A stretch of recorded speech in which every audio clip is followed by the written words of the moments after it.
All right, great. Thanks to everybody that could be here, um, especially Miss Kim.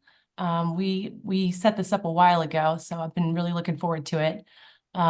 Typically, at the beginning of team meetings, I would have everybody introduce yourself and share out, but since this is kind of a topical conversation, if we have room at the end, we'll do that. But I just want to go ahead and jump into the conversation.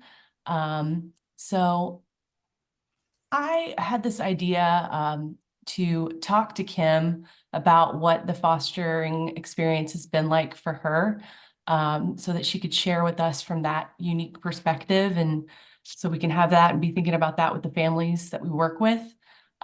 So Kim, can you just start us off by giving an overview of your experience, both as a CASA volunteer, just kind of background and your experience and background as a foster parent? Okay. First, I want to thank Sarah for inviting me and having this opportunity to share what I love to do. Um, and I'm not in town, so I want to say hi to Sarah. Hi, Suzanne. Good to see you. I became a CASA volunteer in 2010. So this year will make my 14th year in August. Um, and then I became a licensed foster parent in 2018. And I can't believe I've been a foster parent for 5 years now. Um, so, in working, being a CASA volunteer, I was so upset with some of the parents that I was working with. And how I became a CASA volunteer, if I can give a background into this, my son was going to middle school. And at the time, we were located at a different location, and he went to Meg's Middle School, which was around the corner from our other location, and I forgot the name of the street. Woodland. We were located on Woodland, and Meg's Middle School was around the street. And my son, going to middle school, asked if I could not be on the PTO board or the room mom. He didn't want me at the school, so I cried, drove around the neighborhood, and saw a sign, a CASA sign in the yard, and that's how I became a foster parent. So my son was happy. He said that everyone needs someone to show them that they care and that they're loved. So that's been my driving force for that. In 2022, I was nominated for the Hands On Mary Strobel Award, and I won that award for volunteers in my age group. And that was from CASA, and CASA got a donation. So that's been the highlight, along with the children that I advocated for foster care reaching back to me and wanting to keep in touch. But the Strobo Award has been the highlight of me serving as a volunteer. So that's my history. Yeah, that was an awesome day. I know that I have a lot of questions, and I tend to kind of dominate these when we have these forum discussions. So if Sarah Camp, if you could help me kind of monitor the chat, if I get too chatty, that would be helpful. Just kind of wave at me. But I'll start us off. How did you even get started as a foster parent? Did you just go to DCS's website? I know that you're with Omni. I don't know if there's a reason in particular you went with Omni, or could you just give us a little background on that? I had a friend who was a foster parent with Omni, and I was her support system. So I was familiar with some of the children with Omni even before I started all of this. So when I got into being a advocate, I saw a different side of it, not from a fostering side, but I just saw it from a mentoring side. And I was just so upset with some of the behaviors from the parents and how the children were just being neglected. And I said that I would want to help as many children as I can. So being a foster parent was an avenue in which I could do that. Wonderful. And so how did you get started? Can you tell us a little bit about, I'm just very curious about the type of training that you get, and what that looks like if it was spread out over a period of time, what kinds Yes. of information you learned about. With each organization is different. You all, with everyone, you have to go through training. Omni requires 6 weeks of training, normally 2 days a week, 2 to 3 hours each session. You have to go through the Tennessee Keys pathway. You have to do all that training, along with CPR training, first aid training, medicine administration training. And then with Omni, there are other courses that you have to take. One, suicide prevention. And after you do the initial course study and pass all of that, it's not really a pass fail, it's more of a participation, um, making sure that you know all the information. Then you have a home study. You have to have a home study.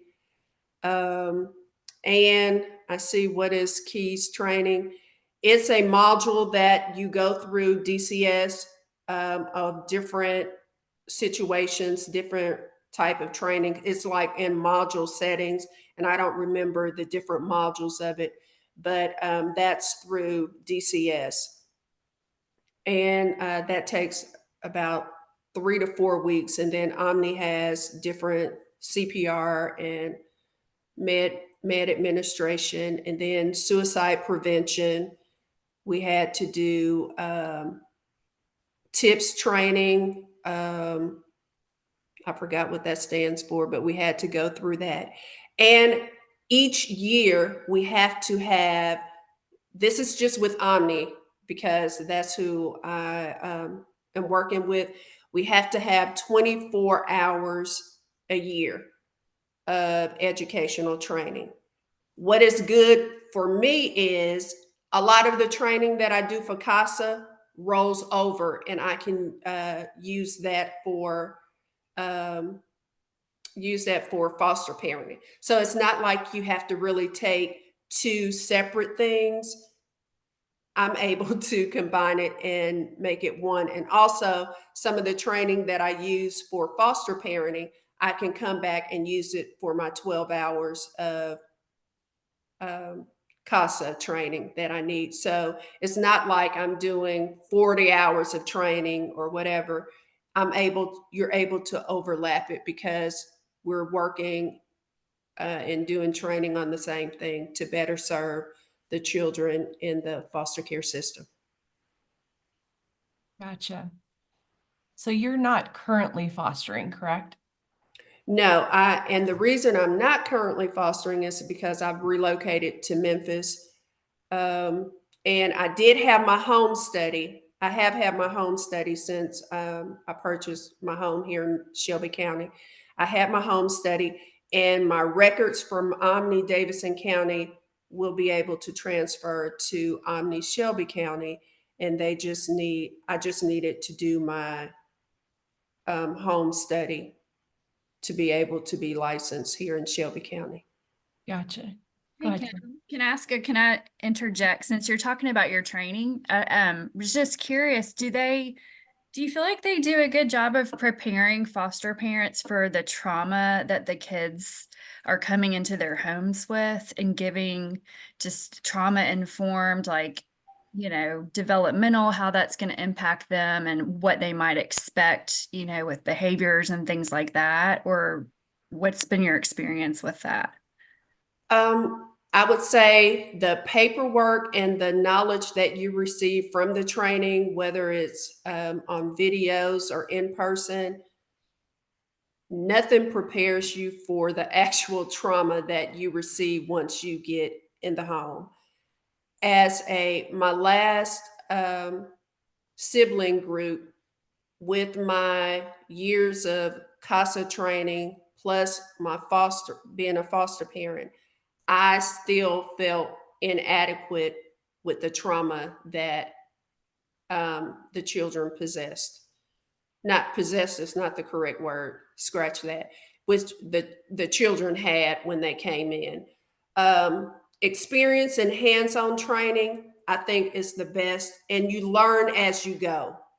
Just like with CASA cases, trial and error, you learn as you go in being a foster parent because different children, you have different traumas. So one foster child could be totally different from the next foster child.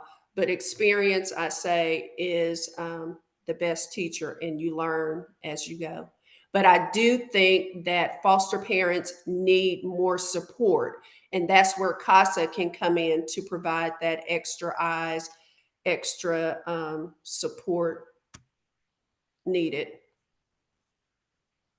Looks like we have another question in the chat from Machina. With all of the requirements that foster parents have to go through, do you find that you are supported as a foster parent with the resources needed to care for foster children from DCS, et cetera? Yeah, you spoke a little bit earlier about how you were kind of a support for someone else who was an Omni parent, and I'm wondering if that was kind of informal or is that a formalized process? Tell us about the support. That was informal because we were friends, and you can't cross. I chose never to cross the line with CASA experience with friends. I'm strictly a friend, and that's it. And then when I became a foster parent, I had a CASA worker, and I was strictly a parent. She would say, "Well, what do you think about this or that?" I was a parent because everyone needs to learn and go through their own experience with being a CASA volunteer. Now, I think you have the support again with the training, but hands on experience, that's something totally different. And what helped me was I knew other foster parents. So you have foster, like CASA has a time set aside where other CASA workers can come together and voice concerns and everything. I had that with a foster parent. It was a group of parents that came together and shared ideas.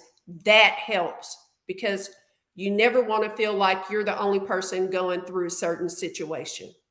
So to group yourself with other people that are going through the same thing, I think that helped. That's what helped me.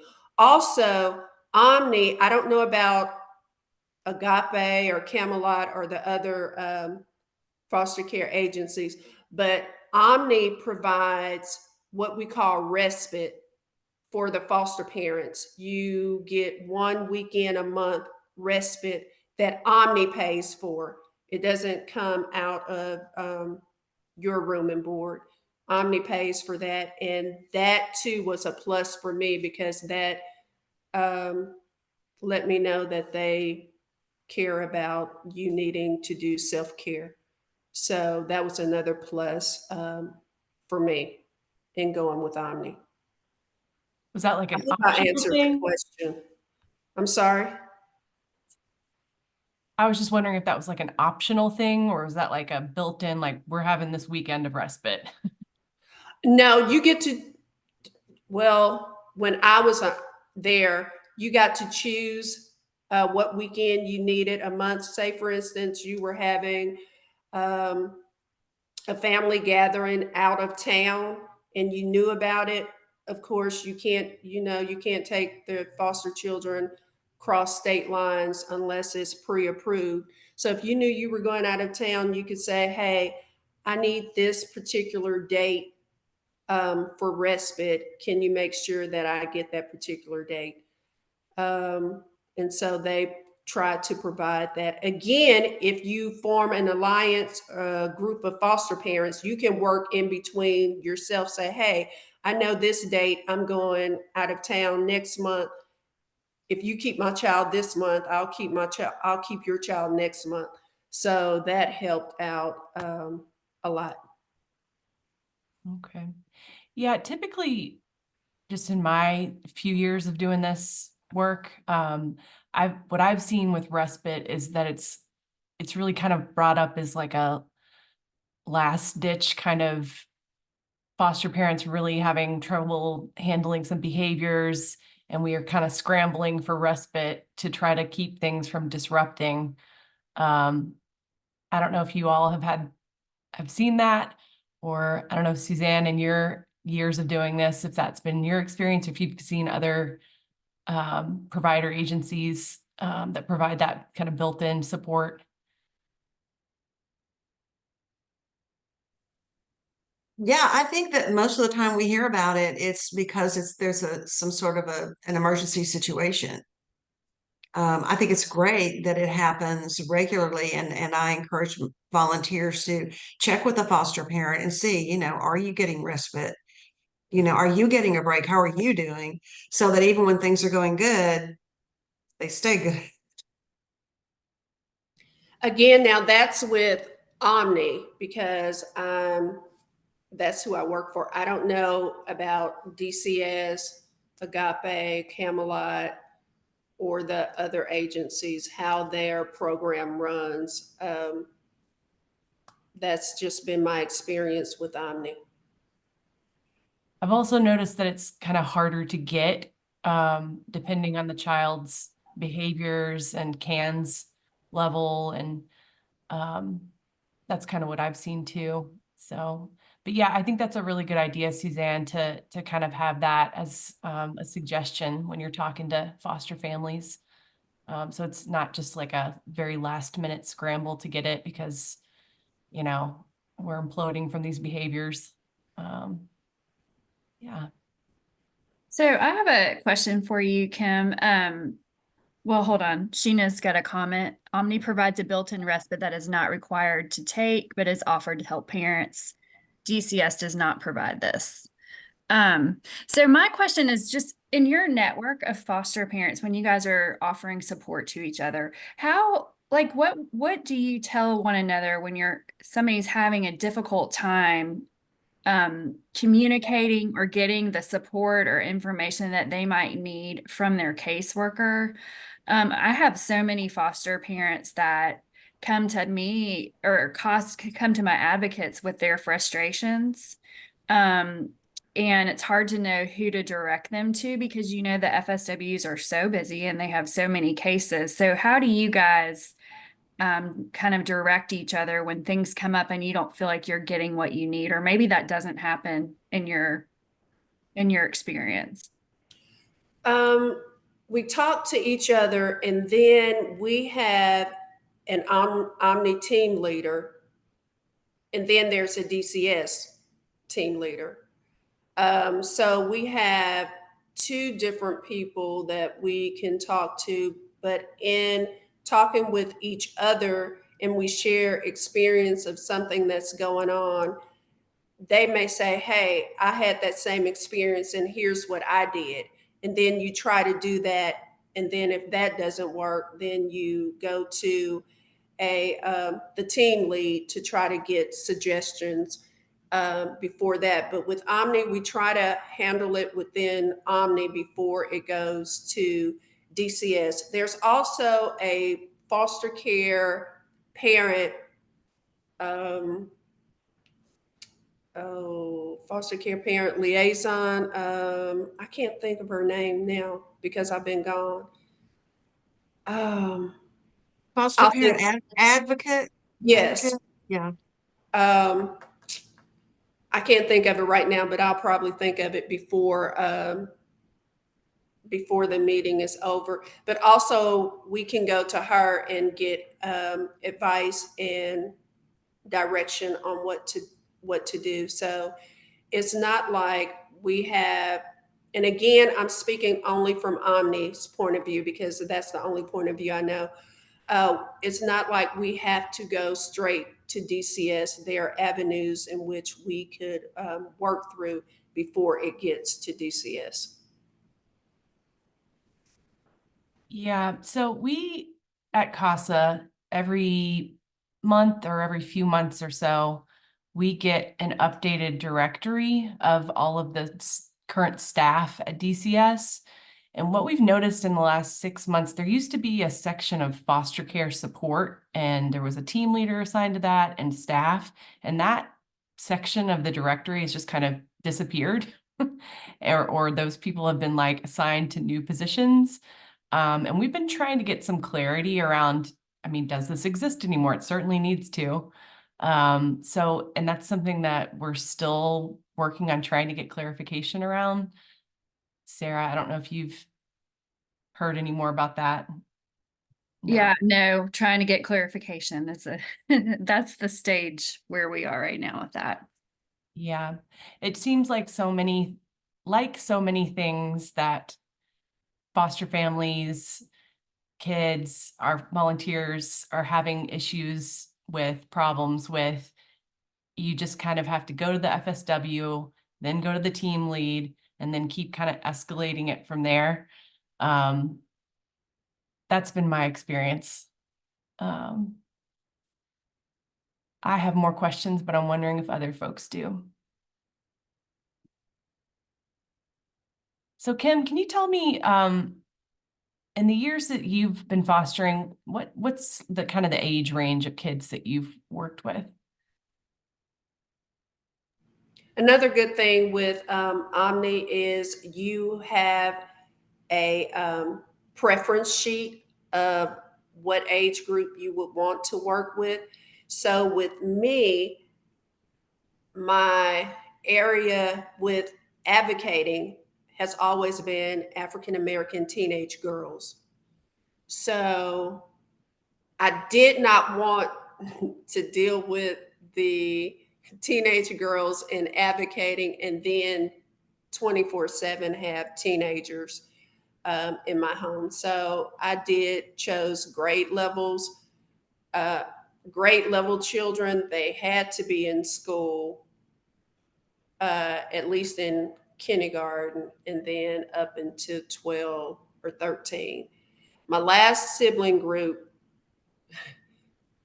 he was 8, and then he came with a 2-year-old and a 1-year-old.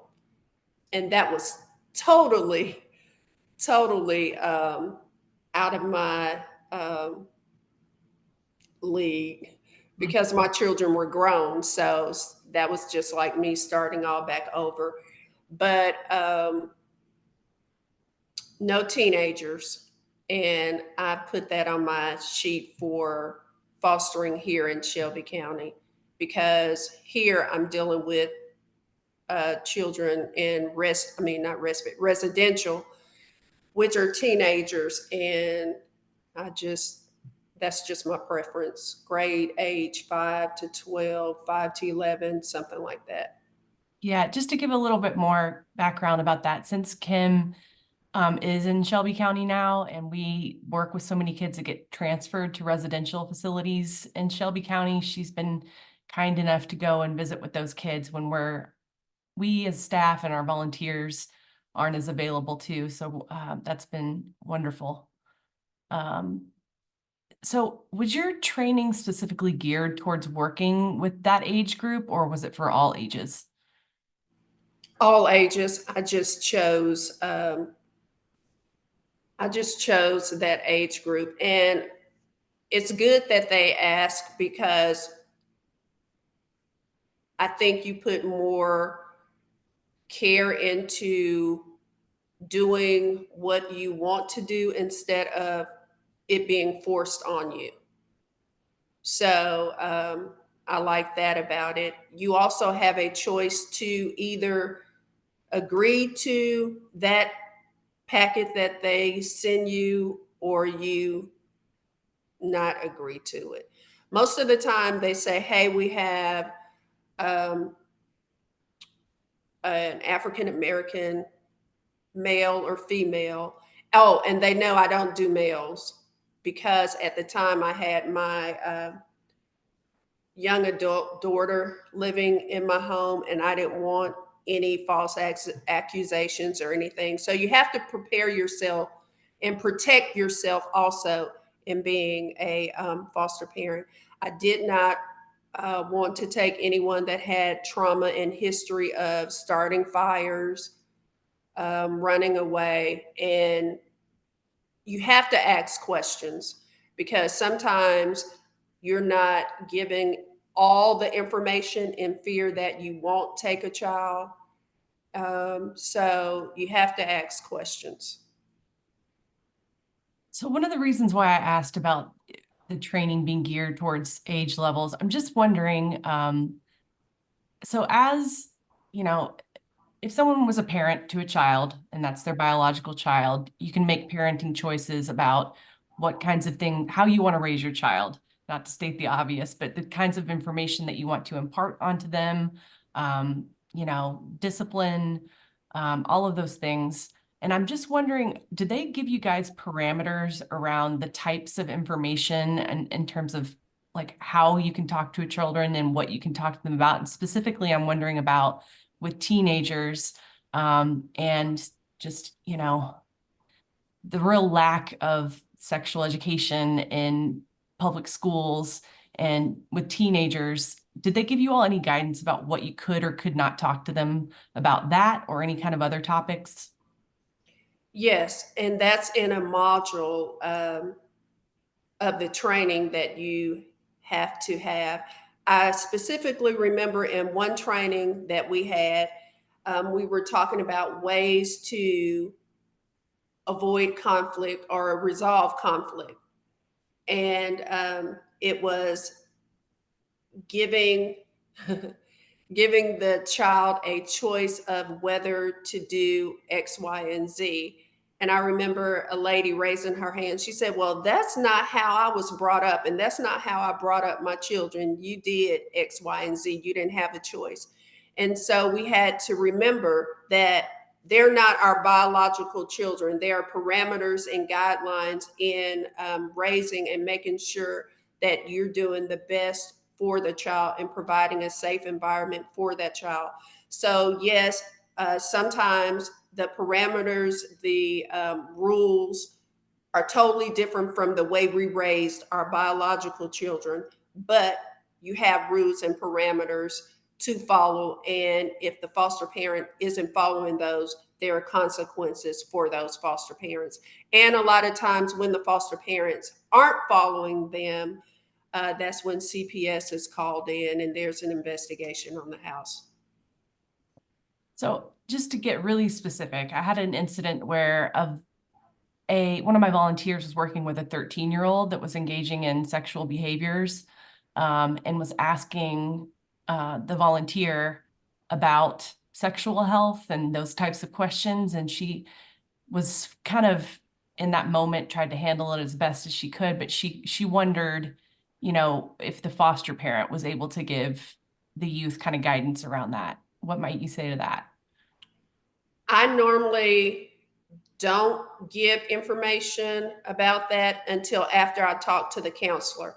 I will refer them and give the information to the counselor, let the counselor talk to the child, and then instruct me on how to um, best handle the situation. I do know that one particular child that I had, she has sexual tendencies that I didn't agree with. She dealt with her trauma by self pleasuring herself, so to say. And I was told that I just have to deal with it and listen to it because that's the way that she deals with her trauma.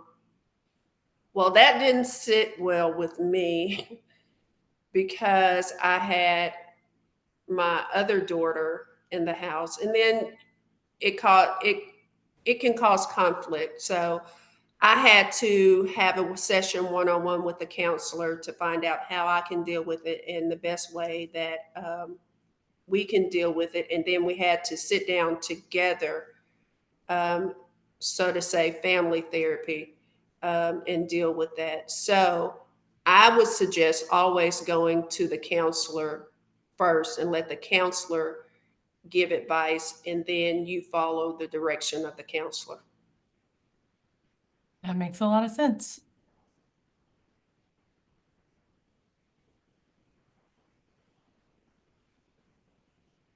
All right, folks who've been a little bit quieter, I would encourage you, if you have questions, talk to us. Well, I have a question I put in the chat early on. Kimberly, you talked about your training and you said you went through Tennessee Keys training. I don't know what that is. Can you explain it?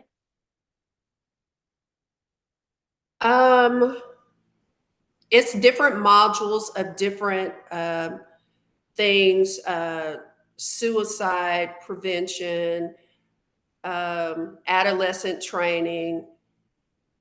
It's different trainings, and sometimes they follow that. If you ever they have foster care parent conferences, and they deal with that. That's more on the DCS side, and to be honest, that was so long ago, I don't remember all the different modules, but they address brain health, like I said, suicide, different parenting skills. So it's just a combination of different skills put together by DCS that I think all agencies have to go through, if I'm not mistaken. So maybe Sarah or Suzanne knows something about that, but I don't remember the different modules. I don't know the specifics, but I know there's a state baseline that all agencies have to have, and then different agencies can add their own requirements on top of that. So like Agape, I was talking with their foster care supervisor, and she was saying, well, everybody from every agency has to do X, Y, and Z, but we require these additional things for our families. So I do know that. I was also curious, if you complete the training one time, you're just doing your continuing ed, but you're just the initial path training or the path classes, it's just the one time. Is that right? Okay. Correct. That's the one time you have to, every 2 years, I believe, is CPR, first aid, and medical management, teaching you how to give out meds. And then every year, you have 24 hours of continual ed. Again, for everyone, this is just for Omni. I don't know the requirements for the other agency. It was something else I was going to say.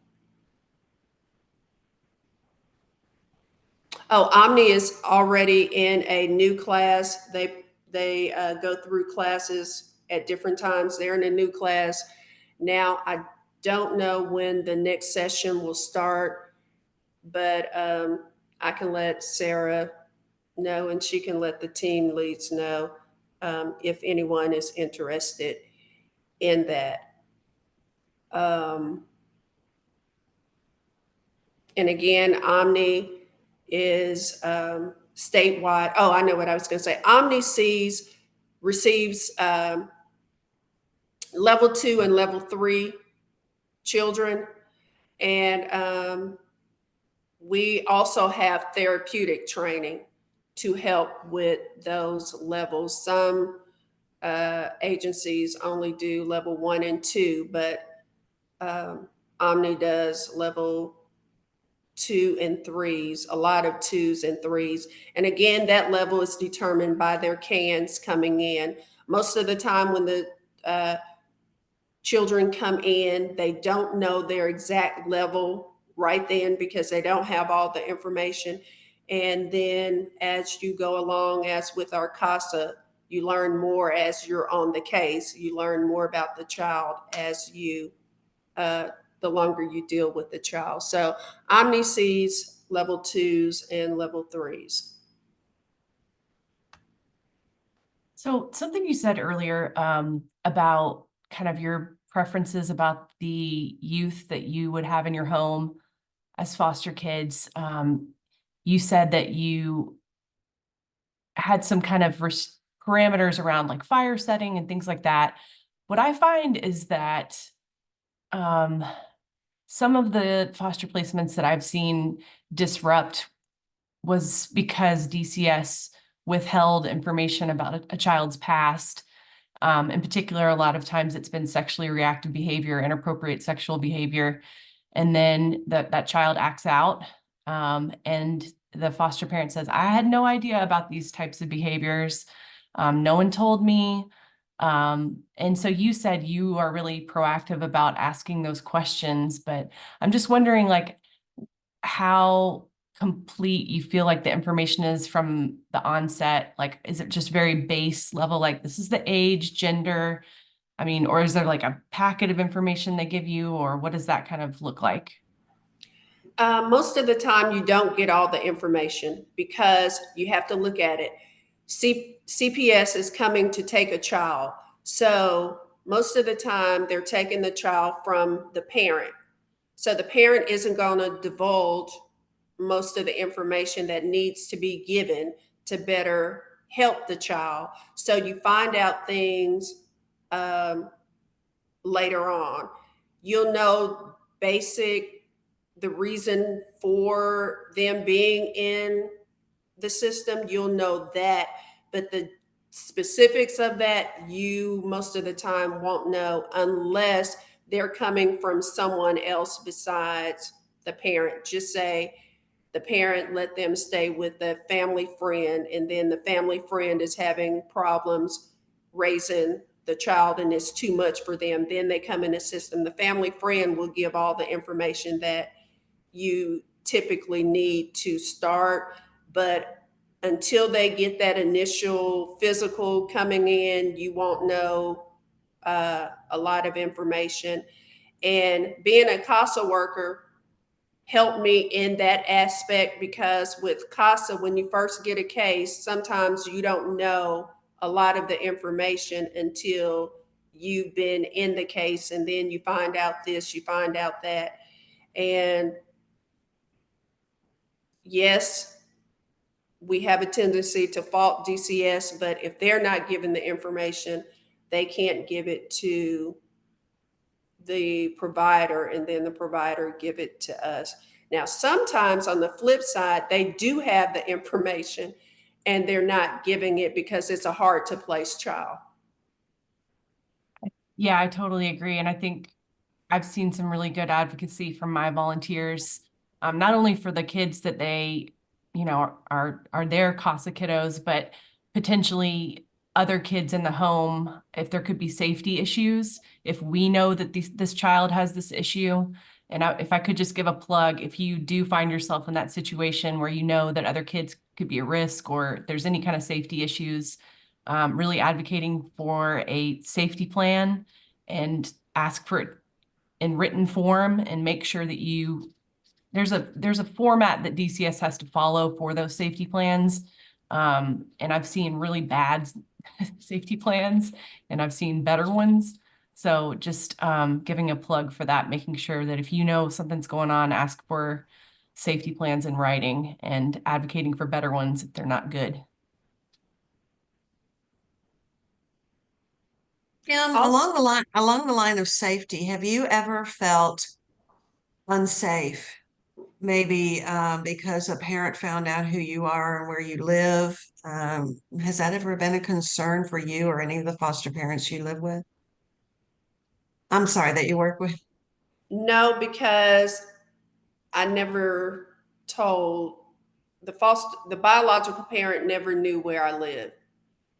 And then my children were small, so they really didn't know the address to tell them where I lived. One situation I did a respite for a teenage girl and she ran. And so the person that picked her up knew where I lived. And that was a concern of mine. But other than that particular incident, I had another incident where I did, and this was respite again. I did respite for a teenage girl, and she gave my address out, and he picked her up from there. She didn't run away, but he picked her up from there. So the incidents that I've had have been with teenage girls. Therefore, I don't work foster teenage girls anymore. And I wanted to say, in being a foster parent and a CASA volunteer, the only requirement from Davidson County CASA is that you cannot foster a child within Davidson County.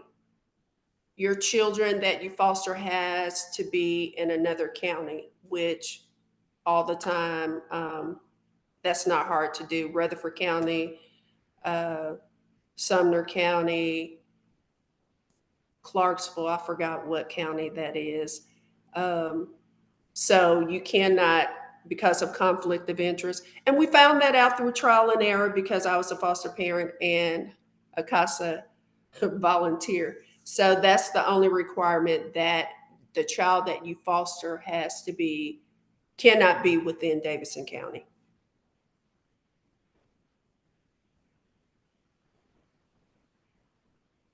All right, lots of wonderful information. What would be a possible conflict of interest for a foster parent and a CASA volunteer? I've not ever understood that.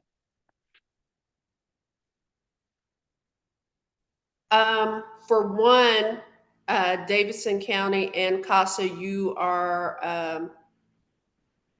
are conflict of interest dealing with GALs, hearing different information, GALs, and it was another issue. With me at the time, I was a peer coordinator. So I couldn't do that because I was privy to all the CASA information going through Optima. So I had to not be a peer advocate anymore, just for conflict of information. So someone can't come back and say, hey, Miss Webb is a CASA volunteer with Davidson County, but she has Davidson County kids. Maybe she's influencing someone else or something like that. So so anything negative can't be said. And but we're not breaking any type of HIPAA laws or anything that I've heard. We just say you go through fostering in a different county. I see. Thank you so much. Thank you.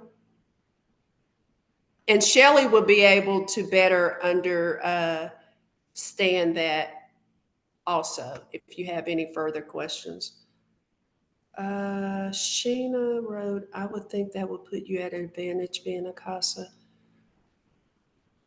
But it also can, Sheena wrote in the comment, I would think it puts you at an advantage being a CASA, but it also can put you at a disadvantage because you're privy to other information, if more information than if you were just a foster parent.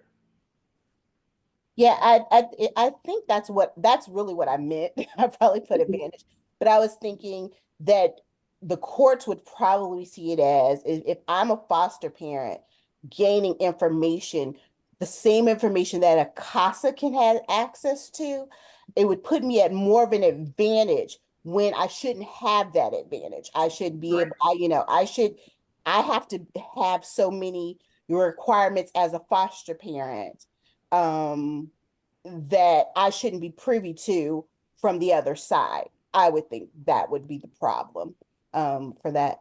But I want to say kudos to you, Kimberly, as a foster parent.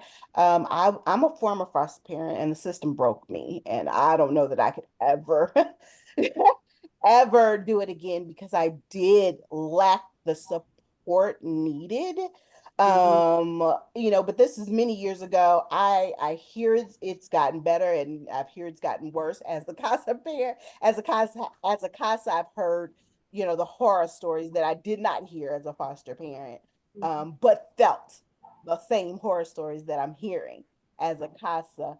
But yeah, I just kudos to you for being able to stick that out. I did have one question though. It kind of a response to what Sarah G was talking about. I had to deal recently with child who had to talk about where the topics of sexuality and gender individuality was very much a conversation to be had. And the foster parent came to me and was like, I don't know what to do with this.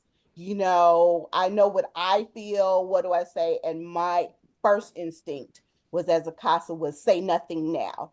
Let us find out what you can say and what parameters that was that you had to. And so I just wanted to know, as CASA advocates, are we to immediately say, wait until we find the information from, DCS or whatever agency it is? So that's my question. I went around the spoon to get to it, but that's my question.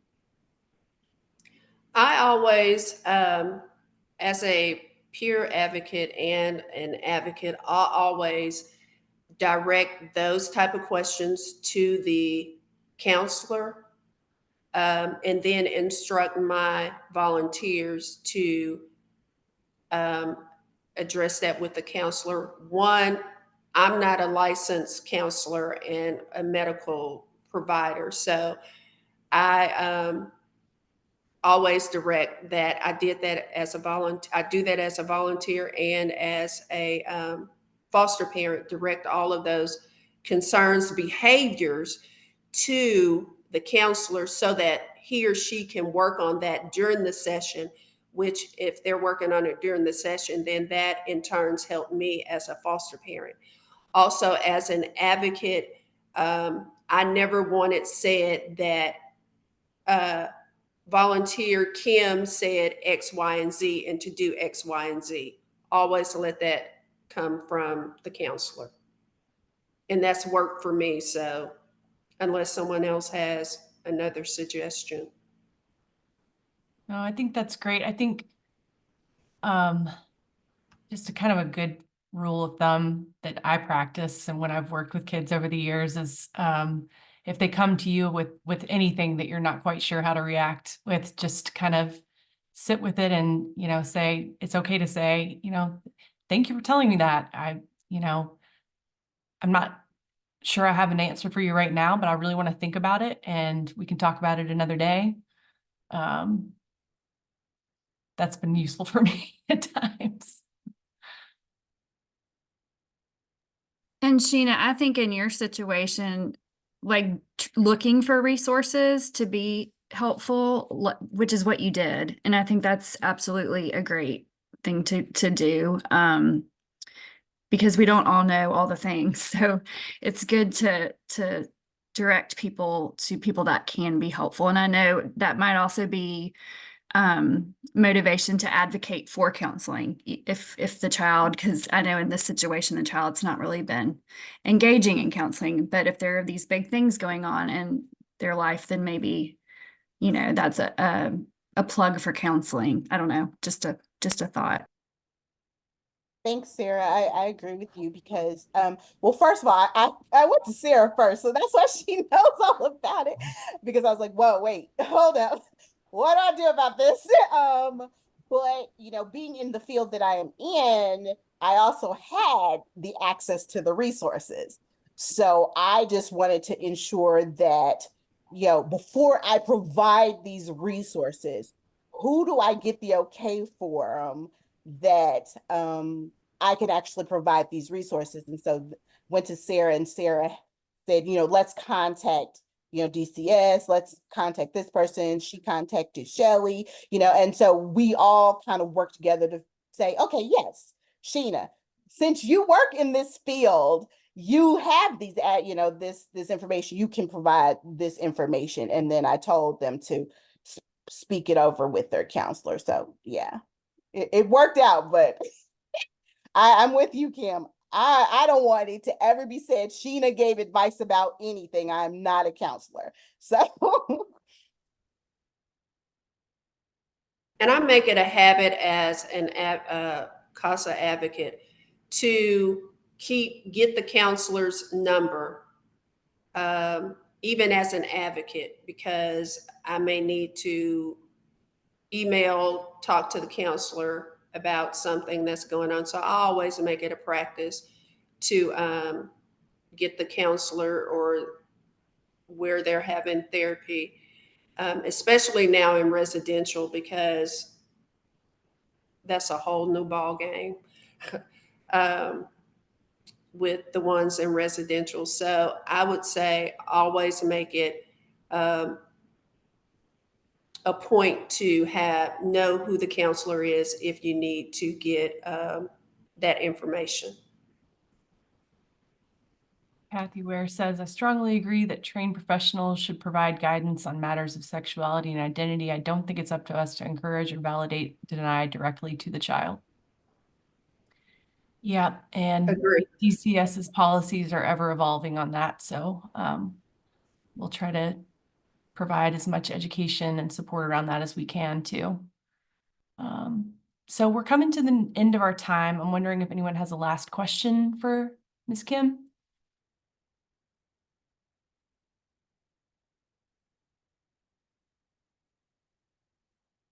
Well, thank you again for being here, especially Ms. Kim, fondly known as Kim Webb.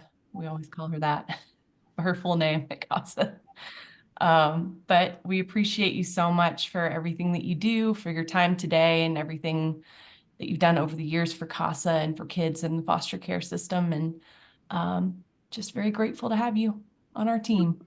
I would like to end with saying, if anyone have any questions later on, or you think of something, Sara and Sara have my number or email. I don't mind you sharing it with them about questions, if they have any questions. And thank you all for listening to me, and thank you all for advocating for the children. All right. Thanks, everybody. Have a great day. Thank you. Thanks, Kim. Thank you.